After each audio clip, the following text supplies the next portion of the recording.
We clean our homes, we lock our doors, we try to keep our families safe. But most people never think about the doors they've left wide open spiritually, because Shaytan doesn't need to knock. He enters through silence, through negligence, through the absence of Allah's words. And maybe you've seen the signs: constant tension, random arguments, a heaviness in your space that has nothing to do with furniture or lighting. But here's the truth, no one says out loud. If you don't actively protect your home with the Qur'an, you are passively giving Shaytan permission to stay. In this video, we're not just sharing 5 verses, we're sharing 5 divine protections that Shaytan cannot stand to hear. And if you're serious about keeping your home clean, this is where you start. Number the verse that blocks Shaytan from entering your door. Let's be honest, most of us worry about locking our homes at night. We check the main gate, double-check the front door, some even turn on security systems or camera apps. But when was the last time we thought about locking the spiritual door? Because Shaytan doesn't need keys. He doesn't need to break in. He walks in through forgetfulness, through homes where Allah isn't remembered. And there's one verse the Prophet Muhammad ﷺ told us to use, not as decoration, but as spiritual protection. Ayat al-Kursi.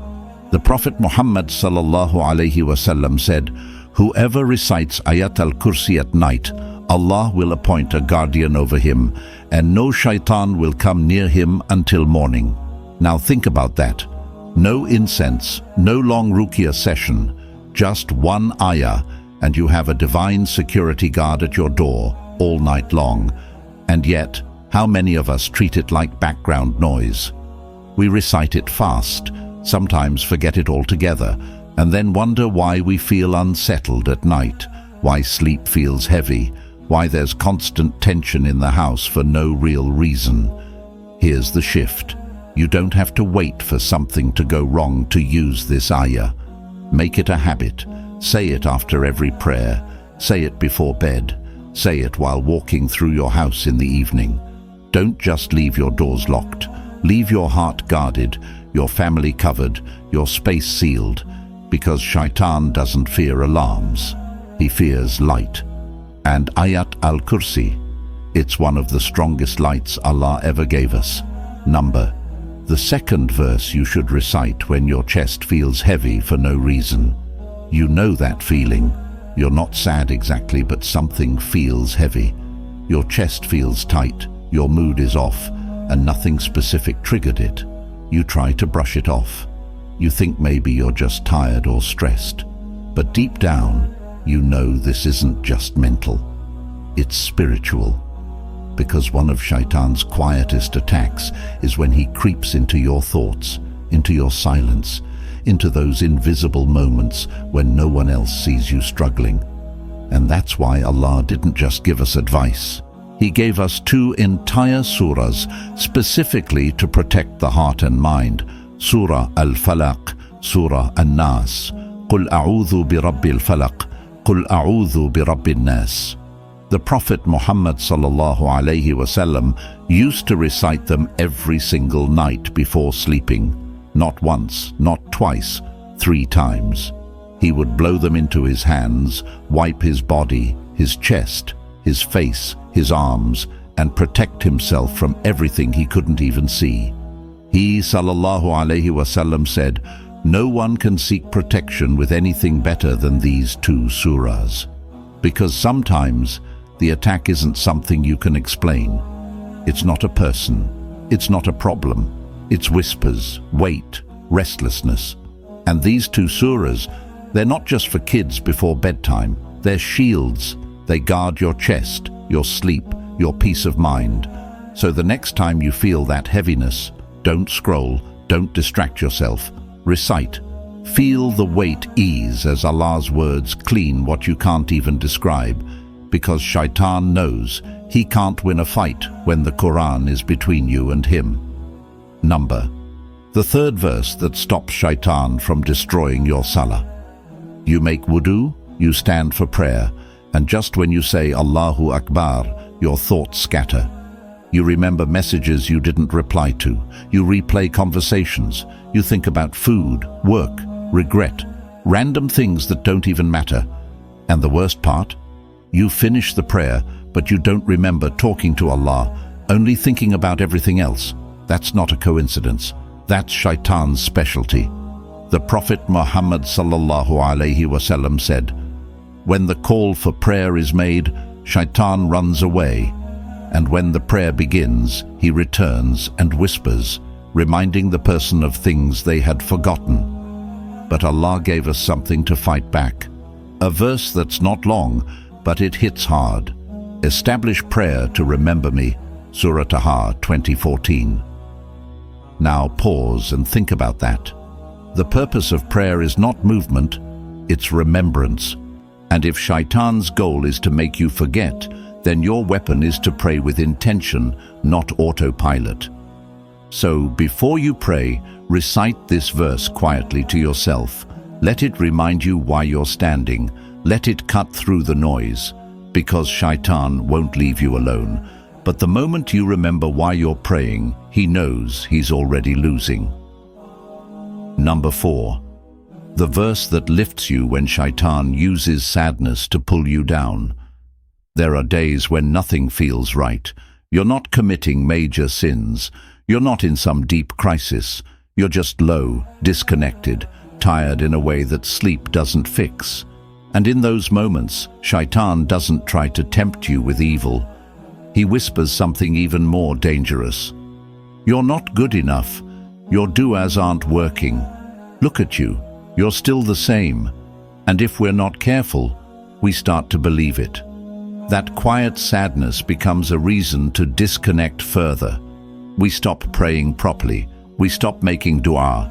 We tell ourselves, what's the point? But Allah knew this would happen, and Allah gave us a verse, not loud, not complex, just soft, powerful and direct. Allah said, Surah At-Tawbah 9:40, "Do not grieve. Indeed, Allah is with us." This was revealed to the Prophet Muhammad sallallahu alaihi wasallam when he was literally hiding in a cave, being hunted, betrayed, and left with almost nothing. And even then, the message wasn't fight back or be strong. It was, don't be sad, Allah is with you. That's what Shaytan wants us to forget. Not just that Allah exists, but that He's near. That Allah sees the quiet tears, the silent exhaustion, the moments you hold yourself together when no one else is watching. And when you start reciting this verse, especially during those quiet, heavy nights, something shifts. You stop feeling like you're losing. You stop thinking you're alone, because the one thing Shaytan can't compete with is a believer who's tired but still whispers Allah's name. Number 5.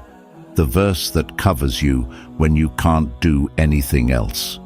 There comes a point where you stop trying to explain what you're feeling. It's not just sadness. It's not exactly fear. It's something heavier, like your heart has been carrying too much for too long. And Shaytan waits for that exact moment because he knows that when your body gets tired and your faith feels shaky, that's when doubt whispers the loudest. Maybe Allah isn't helping you. Maybe you're not worthy of peace. Maybe this is all just punishment.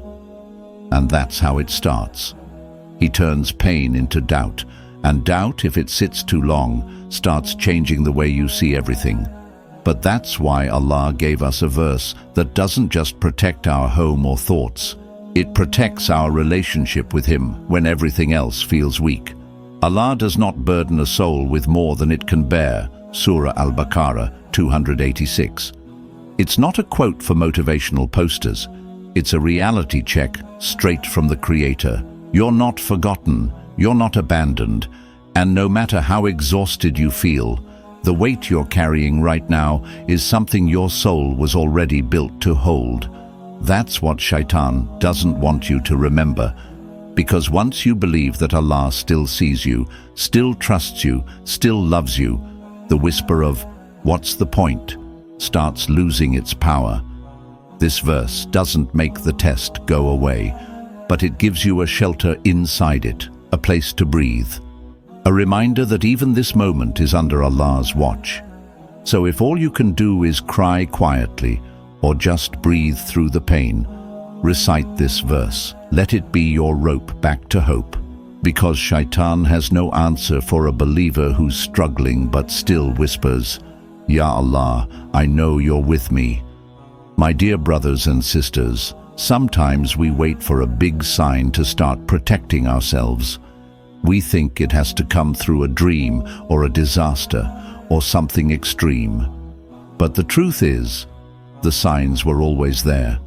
The heaviness in our home, the constant inner distraction, the emotional fatigue that just doesn't go away. And while we often try to fix things with routines and habits, we forget that protection starts with the words of Allah. Shaytan doesn't need loud doors to enter. He sneaks in through moments of neglect. But Allah, in His mercy, gave us verses that don't just inform us, they protect us. The Prophet Muhammad ﷺ said something truly beautiful. Recite the Qur'an, for on the day of judgment it will come as an intercessor for its companion. Think about that. The same verses that protect you in this world may be the ones that speak for you in the next. So tonight, don't scroll past this. Pick one verse, recite it slowly, feel what it says. And if this reminder touched your heart, take a second and comment this simple dua. Ya Allah, protect my heart and home. Your words might be the reason someone else reconnects too. And don't forget, liking and subscribing costs nothing, but it helps spread these reminders to others who might be silently going through exactly what you just heard. May Allah make His words your light in this life, your shield against every hidden harm, and your intercessor on the day you meet Him. Ameen.